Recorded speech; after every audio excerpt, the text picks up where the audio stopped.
Welcome to The Last Breakfast. Please enjoy the video. In this video, I will show you how to make delicious French toast for one person using an easy method. First, let's gather our simple ingredients. You'll need 1 slice of your favorite bread, 1 large egg, and 1/4 cup of milk.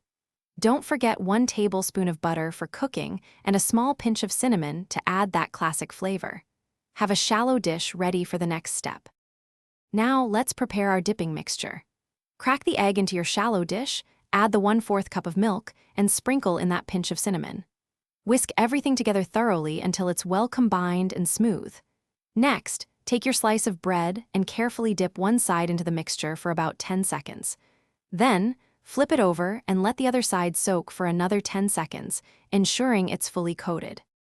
It's time to cook. Place a non-stick pan over medium heat and add 1 tablespoon of butter. Once the butter is melted and shimmering, carefully transfer your soaked bread into the hot pan. Let it cook for about 2 to 3 minutes on the first side until it's beautifully golden brown. Then, flip it gently and cook the other side for another 2 to 3 minutes. Keep an eye on the heat to prevent burning. Your delicious French toast for one is now ready.